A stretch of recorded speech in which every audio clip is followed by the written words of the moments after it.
Morning छात्रों, मैं दीपक सिंह, व्यावसायिक शिक्षक आपका, और सामान्य आधारित विषय के सेकंड चैप्टर में जिसका नाम पर्यावरण संसाधन और जल विद्युत, आगे देख लेते हैं।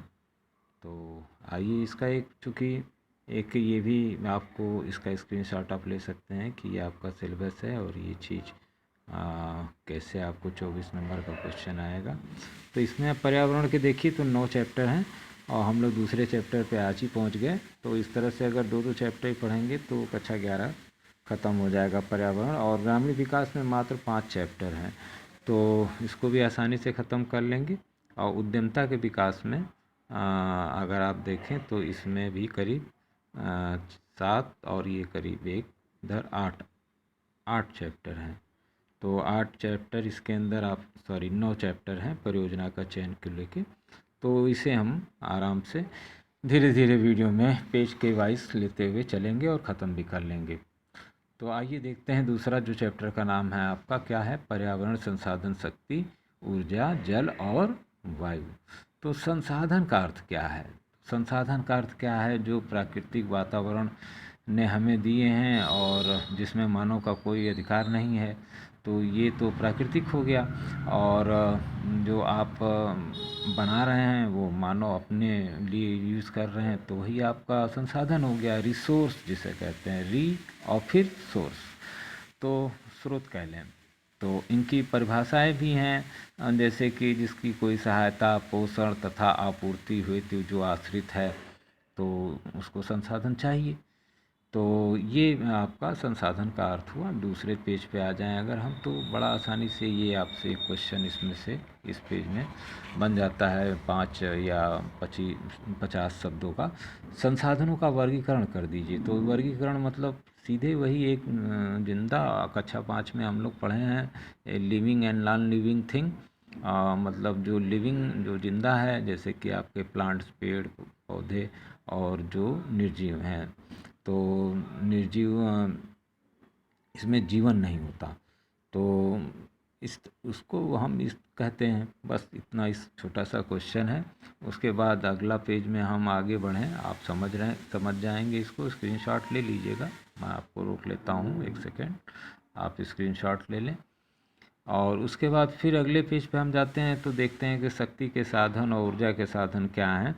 तो ऊर्जा के स्रोत पहले के ज़माने में क्या थे? तो 4 ही साधन थे मुख्य रूप से। देखिए यहाँ पर 4 ही साधन थे, जिसमें पहला जो है आपका खनिज कोयला, पेट्रोलियम, प्राकृतिक गैस, दूसरा लकड़ी, कोयला, उपला, और दूसरा जल, और एक आणविक ईंधन से जो आपका बनता है। और या शक्ति के परंपरागत जो स्रोत हैं आपके, वो आप देख लें तो आपको यहाँ मिल जाएगा खनिज कोयला, ताप विद्युत, प्राकृतिक गैस और लकड़ी का कोयला, बहता हुआ जल, इससे भी आप बिजली बनाते हैं, hydro electric power plant, thermal power plant, तो इसमें बनता है आपका। तो ये आपके परंपरागत स्रोत हैं ऊर्जा के जो है, और साधन 4 ही हैं। तो 4 साधन वही कोयला, पनबिजली, आणविक और लकड़ी, कोयला, उपला, गोईठा जिसे आप गांव में कहते हैं। तो इसका भी आप स्क्रीनशॉट ले सकते हैं और इसको भी आप अच्छी तरह से समझ सकते हैं। और प्रैक्टिकली ये है ही है, आपके पास सब दिख रहा है आपको गांव में। एक आ जाता है कि कुछ अपरंपरागत स्रोतों के नाम बताइए ऊर्जा जो है, ऊर्जा के। तो आप सौर ऊर्जा जानते ही हैं, और इसका आजकल तो गांव-गांव में प्रयोग किया जा रहा है, हो रहा है।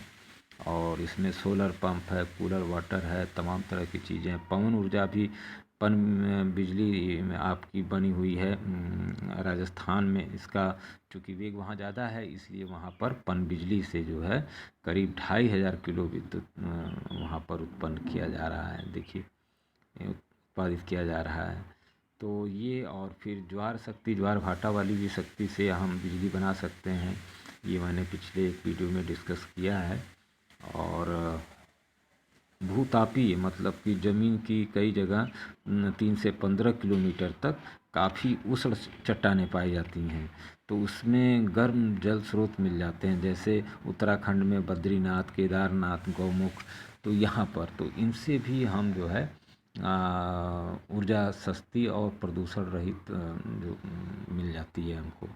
बायोगैस अगला है आपका। तो बायोगैस तो आप सब लोग जानते हैं, गांव में गोबर से जो है गोबर गैस प्लांट और से आपका बनता है। इसके अंदर देखिए जी यही है 30 से 40% अज्वलश्रीन, कार्बन डाइऑक्साइड और नाइट्रोजन होती है। इन गैसों को मिश्रित करके बायोगैस, ये विषैली भी नहीं होती है।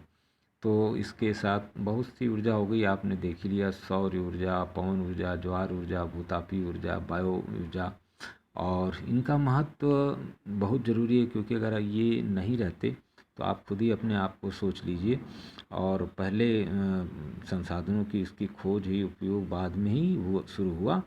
लेकिन बहुत देश तो इसकी चोटी पर पहुंच चुके हैं इनके, लेकिन अभी हम थोड़ा सा पीछे हैं। और हम लोग भी इसमें अपना निश्चय ही, अगर कहें तो निश्चय ही प्राकृतिक संसाधन मनुष्य के भविष्य की जन्मपत्री में निर्णायक है।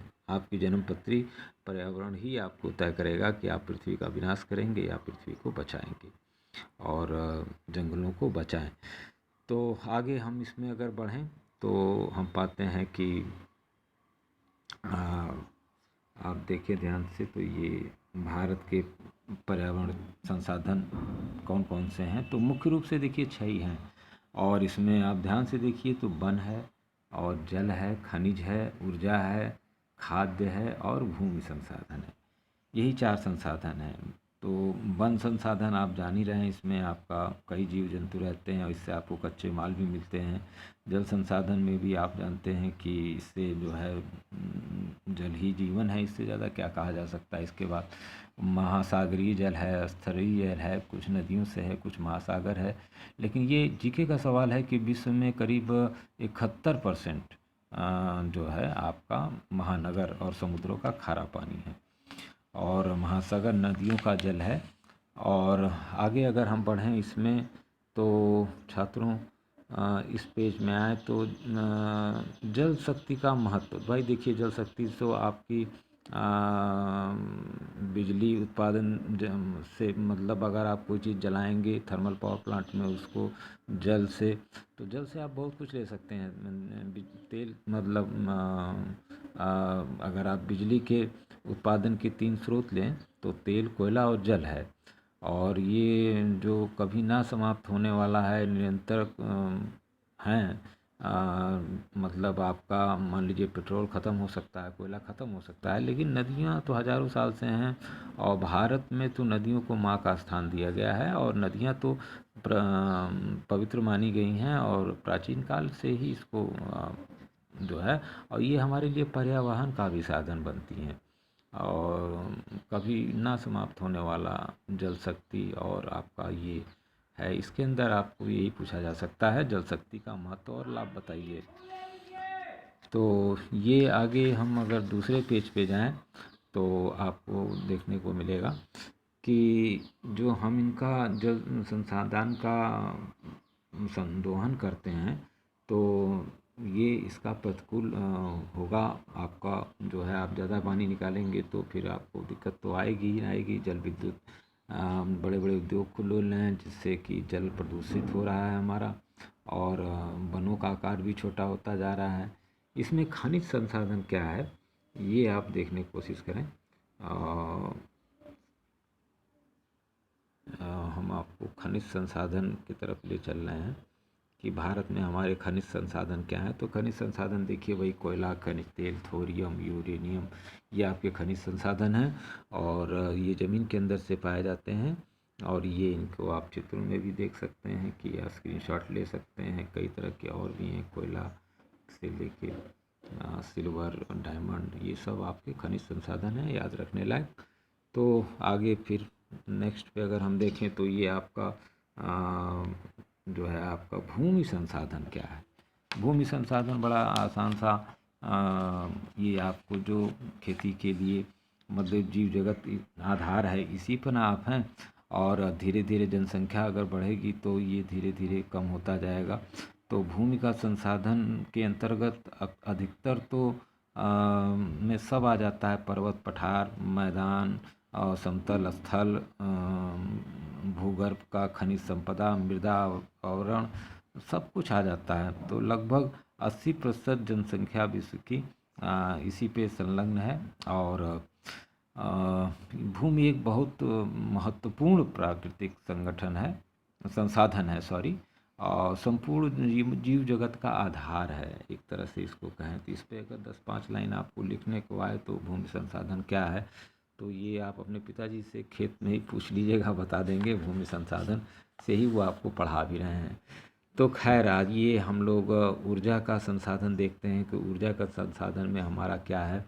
तो भौतिक क्रियाकलाप को जिससे हम जिसमें शक्ति लगती है वह ऊर्जा है, और इसके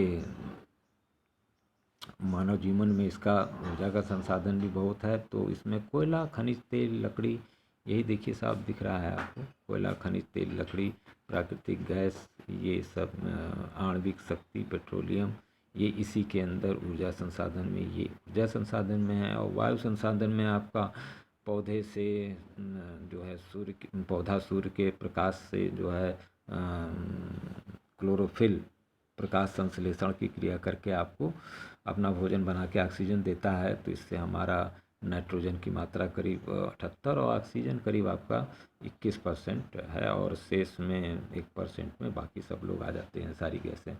तो ये वायु संसाधन भगवान ने आपको बना के दिया है, जिसे आप बनाइए, बिगाड़िए ना। और दूसरा बस अभ्यासी क्वेश्चन, जो आपको 1-1 नंबर का मैंने जिस तरह से बताया है कि क्वेश्चन आएगा। और क्वेश्चन देखिए 5 लाइन में यही लिखा है कि शक्ति के 4 संसाधन बता दीजिए। स्क्रीनशॉट ले सकते हैं आप इसको। ऊर्जा संरक्षण के 4 उपाय बता दीजिए, और ऊर्जा के परंपरागत 2 स्रोतों के नाम बता दीजिए। तो ये भी आपका कोयला, खनिज तेल। और फिर आप इसमें अगर आगे हम बढ़ें तो और छोटे क्वेश्चंस हैं, जैसे कि भूमि कटाव का नियंत्रण कैसे रोका जा सकता है, बाढ़ पर नियंत्रण कैसे रोकते हैं, और वनों के लाभ बताइए, वन क्या है, विभिन्न पर्यावरण संसाधनों के नाम बताइए जो प्रकृति ने हमें दिया है, आपने खुद बनाया है। तो ये सब बारों में यही सब ऊर्जा के स्रोत बताइए, और 2 भागों में बांट दीजिए। प्राचीन साधन आपका एक रहा ही है दीपक सिंह RH, मैंने आपको एक दिया है। और ऊर्जा के आधुनिक संसाधन में तो LED बल्ब तक है, और इसको हम यहीं ख़त्म करना चाहेंगे छात्रों, वीडियो को लंबा नहीं करते हुए। और ये आपका 2 पेपर कक्षा 11 से, और फिर धीरे धीरे हम लोग इसको ख़त्म कर ले जाएंगे। और साथ ही साथ एक जो है आपका रेडियो TV का जो इलेक्ट्रॉनिक्स का है एक पेपर, उसको भी इसी तरह से ख़त्म करेंगे। और NCC संबंधित मुझे जो GKs मिल जाएंगे, जो मैंने सोच के रखा है या और है, तो वो आपको मिलते रहेंगे। और गलतियों के लिए मैं आपसे माफ़ी मांगूंगा, और चाहूँगा कि थोड़ा सपोर्ट करें। Many thanks.